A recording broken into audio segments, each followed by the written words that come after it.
warahmatullahi wabarakatuh. Perkenalkan, nama saya Maulidina Fatila Putri dengan NIM 2210501021, jurusan Komunikasi dan Penyiaran Islam, Fakultas Dakwah dan Komunikasi. Di sini saya akan memaparkan tugas UTS perencanaan komunikasi saya tentang rangkuman perencanaan komunikasi.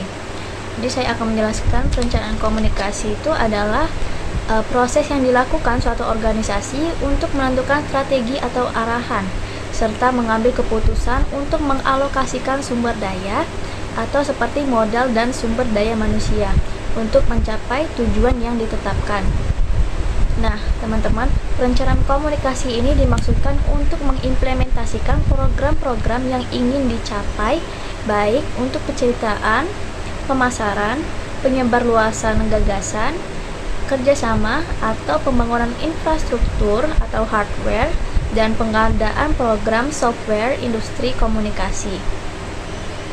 Kenapa sih perencanaan komunikasi itu penting?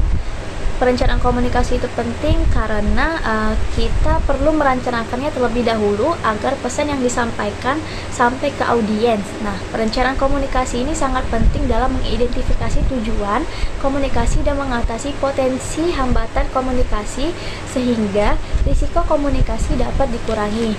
Nah, contohnya itu seperti rencana komunikasi itu dapat membantu bisnis pada masa krisis saat pesan pemasaran atau keputusan bisnis sebelumnya merusak. Lalu kemudian ada 3 latar perencanaan komunikasi untuk menghindari terjadinya konflik, yaitu adanya corporate, social, dan yang terakhir ada responsibility. Nah, saat kita berbicara di depan umum, kita mempunyai nilai moral atau kewajiban untuk menyampaikan sesuatu kebenaran agar audiens dapat percaya dari suatu pesan yang disampaikan itu merupakan hal yang benar. Lalu dalam perencanaan komunikasi ini adanya informasi flow. Nah, apa sih informasi flow itu? Nah, informasi flow itu yaitu ketidakseimbangan atau tidak pasti, komunikasi yang tidak sesuai dengan data, tidak ada data yang tersebar yang tidak sesuai dengan data yang ada. Nah, maksud dari penyebab informasi flow ini yaitu ada 4 macam, yaitu kontroversial, birokrasi, leadership, dan publik. Nah, untuk kontroversial yaitu informasi flow-nya juga semakin tinggi jika salah satu penyebab information flow-nya semakin besar. Nah, kemudian ada birokrasi. Birokrasi ini tinggi hierarki, semakin tinggi birokrasi. Semakin tinggi birokrasi, semakin banyak informasi flow yang terjadi. Kemudian ada leadership. Nah, leadership ini bisa menciptakan information flow-nya semakin tinggi karena menunjukkan seorang leadership itu tidak mempunyai planning, communication yang baik. Terus publik bisa menjadikan informasi flow karena publik bisa menciptakan opini sehingga informasi flow tinggi, dan publik tidak punya perencanaan kalau tidak didukung dengan leadership yang baik. Kemudian cara mengatasi dari informasi flow itu apa aja sih? Yaitu melalui kebijakan komunikasi. Nah, atau untuk memperplanning komunikasi yaitu dengan membatasi regulasi informasi. Yang kedua, komunikasi yang disampaikan melalui non-politik atau politik. Yang ketiga, karena sumber daya manusia yang tidak efektif dan efisien sehingga memerlukan kebijakan komunikasi. Nah, kemudian ada yang keempat, konvergensi media memerlukan kebijakan komunikasi. Yang kelima, diperlukan untuk mendukung proyek-program yang harus disampaikan kepada publik. Lalu potensi untuk memajukan atau membentuk peradaban manusia agar lebih baik. Dan terakhir adalah karena adanya high teknologi yang membuat orang menyampaikan informasi tanpa disaring. Kemudian dalam perencanaan komunikasi ini pasti memiliki kebijakan komunikasi. Nah, kebijakan komunikasi itu ialah prinsip, aturan, pedoman yang terdiri dari implisit dan eksplisit. Nah, saya akan menjelaskan apa itu implisit dan eksplisit. Nah, implisit itu adalah tumbuh kebijakan yang melihat nilai, budaya, dan tantangan sosial. Nah, sedangkan eksplisit adalah aturan-aturan yang membuat atau mendukung Anda speak up ke publik, seperti undang-undang atau peraturan yang dikeluarkan oleh negara. Nah, di kebijakan komunikasi ini ialah memiliki tujuan. Nah, tujuan kebijakan komunikasi itu untuk memperlancar proses berjalannya sistem komunikasi, mengatasi masalah dan hambatan yang muncul dalam subsistem sistem komunikasi. Nah, kebijakan komunikasi ini tidak dapat dilepaskan dari kebijakan publik, karena kebijakan komunikasi ini juga merupakan salah satu bagian dari kebijakan publik.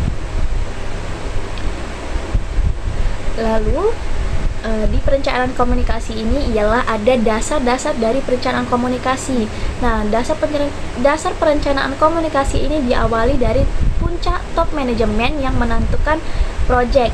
Nah, yaitu terstruktur dalam dua bagian, yaitu perencanaan intuitif antisipatif. Nah, dan perencanaan jangka panjang formal. Nah, saya akan menjelaskan perencanaan intuitif dan antisipatif itu, yaitu bagaimana membuat kesepakatan ini menjadi tertulis yang melibatkan banyak orang. Dan perencanaan jangka panjang formal itu ialah perencanaan formal yang memiliki visi, misi, tujuan. Perencanaan komunikasi ini terkait dengan masa depan yang akan datang. Nah, di sini ada berupa tabel dasar perencanaan strategi, yaitu perencanaan intuitif dan antisipatif.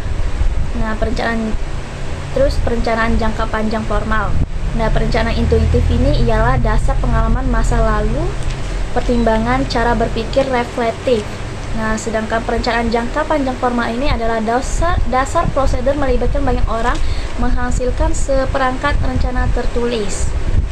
Selanjutnya ialah perencanaan komunikasi operasional.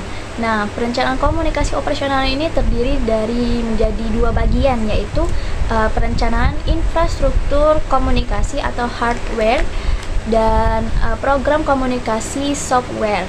Nah, yang perencanaan infrastruktur komunikasi hardware itu bagaimana komunikasi yang sudah direncanakan itu dengan penyampaian atau teknikal komunikasinya terhadap alat komunikasi.